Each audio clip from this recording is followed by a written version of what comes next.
Next one is the stability. Stability of the hydraulic fluid means it is going to retain its properties. Now, what are the properties we are talking about? Now, the main property is the molecular structure of the hydraulic fluid. So, most of the hydraulic fluids are basically petrochemical, petrol-based oils. So, they are nothing but hydrocarbons, or we'll say that they are polymers. Now, if the polymer chain is very, very long, then it will be having certain amount of viscosity and other properties. If the polymer chains are breaking,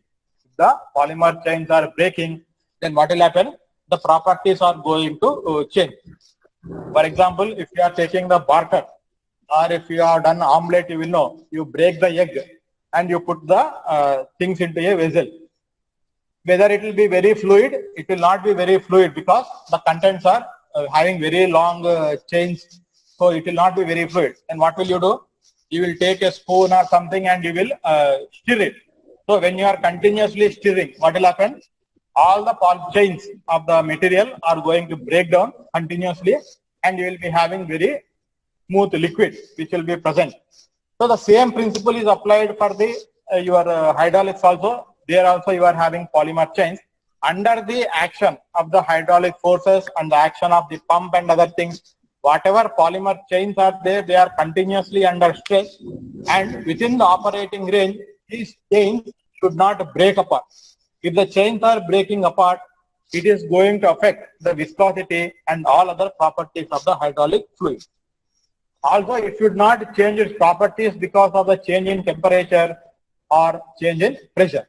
So within the operating parameters of the hydraulic system, whatever fluid you are taking, they should maintain its properties. That is mainly that can have damage can happen because of the mechanical action. That is the stability. Next one is volatility. Or when do you say hydraulic fluid is volatile? So volatile compounds, which means which are not very stable. That is the meaning of the volatile compound. So if a hydraulic fluid is not is highly volatile, if the hydraulic fluid is very highly volatile, it will very quickly form vapor. So what happens? Vapors are there. This just like we discussed earlier. This vapor is a gas. This gas is entering into the system, and you are having issues with the stiffness. You are having issues with the performance. And if it forms bubbles, gas can be there. This gas can be absorbed into the oil, and it can form bubbles. When these bubbles are exploding, again more and more problems are going to be created. So this is a chain reaction that can happen. So whatever hydraulic fluid you are selecting, it should not be volatile within the operating parameters. So the oil should be retaining its properties, and it should not evaporate, or it should not have any other adverse changes to itself within the operating range of that particular system. Next one is oxidation stability. Oxidation means it is a reaction with the oxygen. So when the hydraulic fluid is reacting with oxygen, whether it is good or it is bad. So whenever a hydraulic fluid reacts with oxygen, whatever the polymer chains are there, when they are going to be affected, then whatever the left out materials of the oxidation process is there, they are very corrosive in nature. They are very corrosive in nature, and their viscosity is very, very high. It is completely going to degrade the properties of the hydraulic fluid. So whenever we say oxidation stability, whatever the hydraulic fluid is there, it should not have any reaction with the oxygen. So reaction with oxygen, again it can be dependent on the temperature. So again we'll say that within the operating range, the hydraulic fluid should have oxidation stability. It should not have any reaction with oxygen. So oxygen can be present from mainly from the atmosphere. So whenever that high temperature oil is there, it is coming in contact with the atmosphere, you can have some adverse reactions. So these reactions should not happen. So next one is the rust and corrosion resistance. Now what is rusting and what is corrosion? So rusting will say that it is a special case of corrosion. So rusting is a special case of corrosion. Rusting is the reaction of the, not the oil here, it is a reaction of the parts of the hydraulic system to oxygen which is present, and their properties are going to change. So if you are having iron, it will have form iron oxide, which is not a very good substance to be present on the hydraulic system. Maybe on inside surface where oil is making a contact, or it may be the outer surface which is exposed to atmosphere. Now corrosion means what just now we discussed. Whenever the hydraulic oil that is coming in contact with the oxygen at higher temperature, there will be certain reactions. The reaction products will be very corrosive in nature. Now these corrosive fluids which are present in the hydraulic oil, if they are coming in contact with the metal surfaces, then there is going to be some kind of corrosion that can take place, and the material will simply chip out because of loss of strength. Also, these corrosive fluids which are formed can react with the various seals which are present in the hydraulic system. Again, their strength is going to be reduced. The seal's strength is going to be reduced, or they may simply chip off for a period of time, creating a chain reaction of events. So, over a period of time, what happens is the seals will completely fail. The internal surfaces are completely damaged. You may have to do a lot of repair work to make sure that the hydraulic system is functioning in the normal fashion. So, whatever hydraulic oil you are using, you should ensure that it is not causing the rusting, and it should not having any elements which can corrode other parts of the hydraulic system. So, if the hydraulic oil is absorbing lot of oxygen, then it can promote both oxidation of itself and rusting of the internal components of the hydraulic system.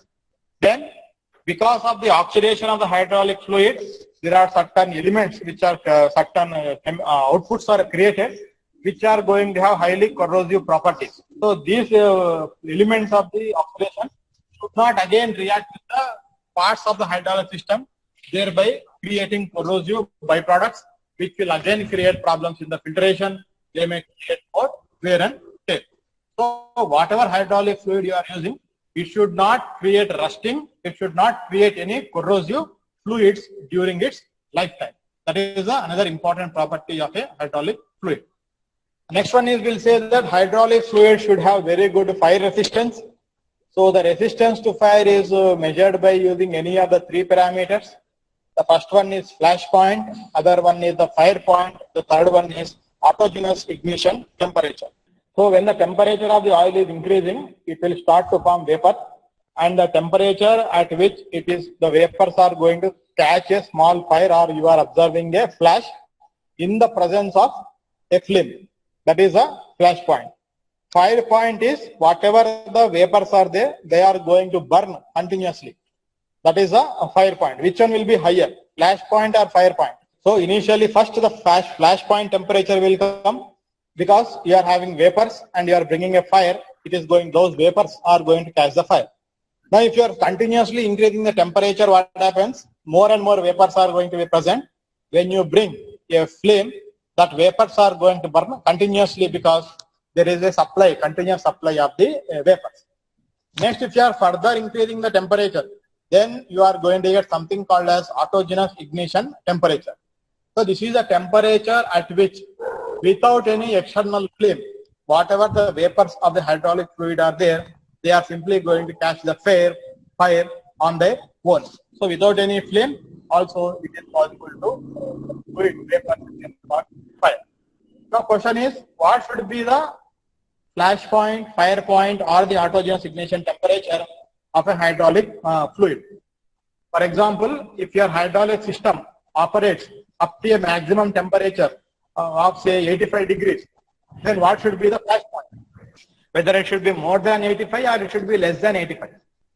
See, at some point in the hydraulic system, you are going to get 85 degrees centigrade. Now, if the flash point of the hydraulic fluid is less than 85, means what happens? When the hydraulic fluid is reaching to that very hot zone, the vapors are going to be created. A lot of vapors are going to be already created. Now, by chance, there is a small fire which is created, then the hydraulic fluid will immediately catch a fire. So, the flash point should be more than the operating temperature, so that even though the hydraulic fluid is entering into the hot zone, whatever vapors are created, they are not in a state to catch the fire. So always the flash point, fire point, and all these temperatures should be above the operating range of the system. Otherwise, there is a chance of catching a fire whenever the fluid is entering into the hot zone. So that is what we have to always remember. Next one is the pour point. What is pour point? Like a fire resistance or flash point is a temperature for the upper limit. Pour point is a temperature for the lower limits. So pour point is the temperature at which the hydraulic fluid will stop flowing. Means it will freeze. The hydraulic fluid will freeze and it will stop flowing. So what happens if the hydraulic fluid will freeze and it will become solid? So when it becomes solid, even though the pump is operating, even though it is creating low pressure, the hydraulic fluid will not be sucked into the pump casing because it is not in a liquid state, it is in a solid state.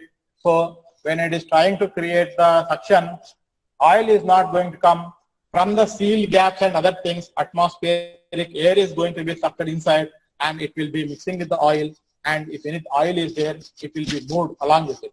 So there is a high chance of air is going to be sucked into the hydraulic system because of the freezing of the hydraulic fluid. So if your hydraulic fluid is operating at lower temperatures, we should be mainly worried about the pour point. Now, if you are operating at a place where the minimum temperature reached is say minus 10 degrees during night, say for example during the night, the atmospheric temperature is going to become minus 10 degrees, maybe say in Ladakh or some other very cold areas. Now, what should be the pour point of the hydraulic fluid? Whether it should be minus 10 degrees or it should be minus 5 degrees or it should be minus 20 degrees or minus 30 degrees. Now, if the operating temperature is say minus 10 degrees, your hydraulic fluid should not solidify within that operating temperature of say minus 10. So it should solidify at say minus 20 or minus 30. Then even at the lowest temperature of the system, the hydraulic fluid will still remain in the liquid state and it can continue to operate. So whatever the pour point of the hydraulic fluid is there, it should be at least, we will say that it should be 20 degrees lower than the minimum operating temperature. So that is another important thing we have to remember whenever we are thinking about the hydraulic fluid. So flash point is for the upper limit. A pour point is for the lower limit, that is on the negative side, where the hydraulic fluid can freeze if it is operating at extremely low temperature. Heat dissipation. So what is this heat dissipation?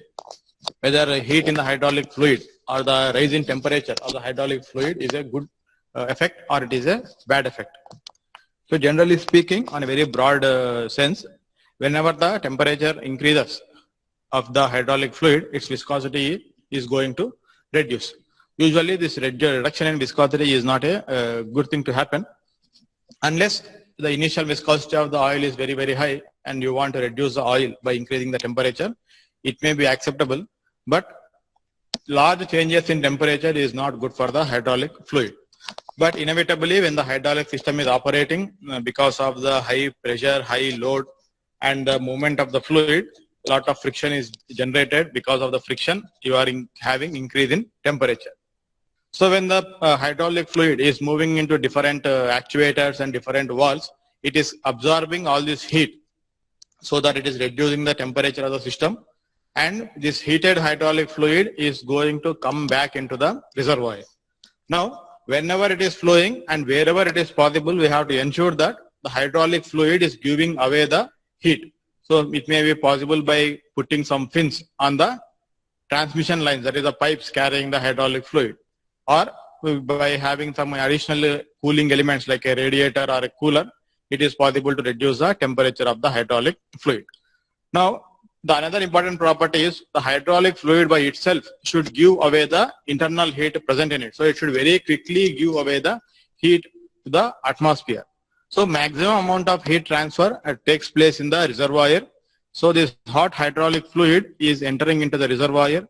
In the reservoir, the heat is absorbed by the walls of the reservoir, that is the tank. So the metallic tank is going to absorb the heat, and from there it is going to be released into the atmosphere.